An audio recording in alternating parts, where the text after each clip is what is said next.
बातमी आहे जुन्नर तालुक्यातील पिंपळवंडी येथून।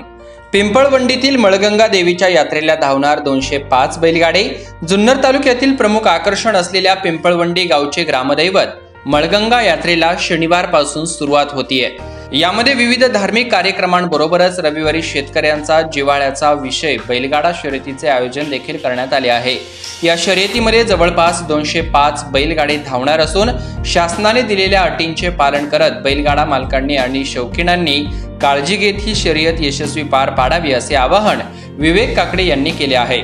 यावेळी यात्रा कमिटीचे सर्व सदस्य आणि ग्रामस्थ उपस्थित होते। आमचे प्रतिनिधी कैलास बोडके यांनी पाठवलेली ही दृश्य पाहूया। गंगामाता ग्रामदेवीचा 2022चा हा यात्रा उत्सव पिंपळवंडी येथे पार पडत आहे। दिनांक आज 23, 24 आणि 25 एप्रिल 2022 रोजी इथं ही यात्रा संपन्न होणार आहे। या यात्रेमध्ये 23 तारखेला संध्याकाळी चोळी पातळीचा कार्यक्रम होईल। चोळी पातळीचा कार्यक्रम जो आहे तो 7 ते 9 या वेळात त्यामध्ये असंख्य महिला कलशासह उपस्थित राहणार आहेत।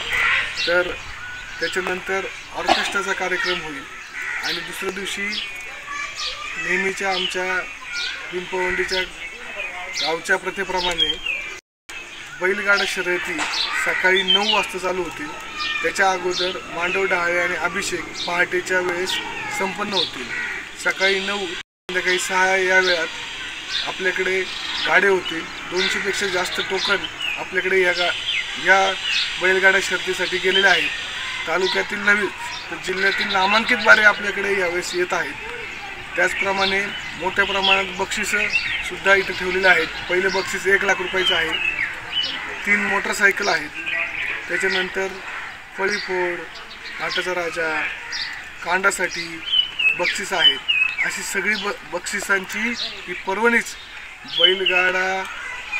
बैलगाडा क्षेत्रातले जे मातब्बर आहेत त्यांना आम्ही असं आवाहन करू की या पिंपळवंडी घाटामध्ये हे आमचं मळगंगा मातेचं जागृत देवस्थान आहे। तर तुमची जी घाटाची बारी इथे तुमची 1 नंबरने गेली आणि पळवली तर तुम्ही पूर्ण जिल्ह्यात नव्हे पूर्ण राज्यामध्ये तुमची जी बारी आहे ती 1 नंबरने जाईल आणि तुम्ही ही जी बैलगाडा शर्यत आहे ही निर्विघ्नपणे उत्साहात पार पाडावी नवीन बनवलेलं आहे। गेल्या 10 वर्षापासून या पिंपळवंडीच्या घाटामध्ये कुठलीही यात्रा भरवलेली नाही। आम्ही या घाटाचं पूर्णपणे नवीन नुसतं सुसज्जीकरण केलेलं नाही आहे। तर ह्या घाटामध्ये भिंती नवीन बांधलेल्या आहेत। इथं माती मुरुम टाकलेलं आहे। घाटामध्ये खालून वरपर्यंत जी धावपट्टी आहे ती एकदम सुंदर बनवलेली आहे। जुन्नर तालुक्यातली 1 नंबरची धावपट्टी आणि पुणे जिल्ह्यातली काही नंबरमध्ये असणारी धावपट्टी तयार आहे। वरती आम्ही सुंदर असं आकर्षक कोंडवळं केलेलं आहे। खाली बैलांसाठी आम्ही पवित्रा केलेला आहे आणि बांधण्यासाठी सावलीसाठी आम्ही एक चिक्कूची बाग आमच्या इथले एक प्रतिष्ठित शेतकरी आहेत वामन महाराज म्हणून त्यांनी आम्हाला ही चिक्कूची बाग त्या दिवसासाठी बैलांना खास सावली मिळावी, त्यांना कुठलाही प्रकारचा त्रास होऊ नये त्यासाठी हे कमीत कमी 1 ते 2 एकरची बाग आहे ती त्यांनी आम्हाला उपलब्ध करून दिली आहे। तशाच प्रकारे ही जी बैलगाडा शर्यत आपल्याकडे होत आहे त्यासाठी जुन्नर तालुक्यातल्या प्रत्येक मान्यवरांनी इथे योगदान दिलेलं आहे। आमदार साहेबांपासून खासदारांपासून सगळ्यांची इथे उपस्थिती आहे। तरी आमचं आव्हान आहे, यात्रा कमिटीचं आव्हान आहे की या मळगंगा मातेच्या यात्रेनिमित्त बैलगाडा शौकीनांनी तालुक्यातून नवी जिल्ह्यातून इथं उपस्थिती दाखवावी।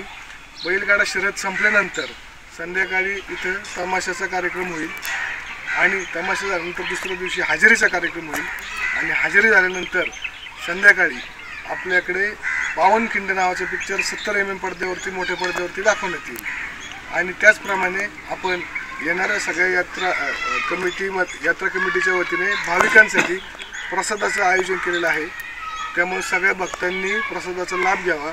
आमच्या गावावरती मळगंगा देवीवरती श्रद्धा असणाऱ्या तालुक्यातल्या नवी जिल्ह्यातल्या नवी पुणे मुंबईकर किंवा इतरत्र भागातल्या सगळ्या नागरिकांनी भक्तांनी इथं यात्रेसाठी यावं असं मी त्यांना आवाहन करतो।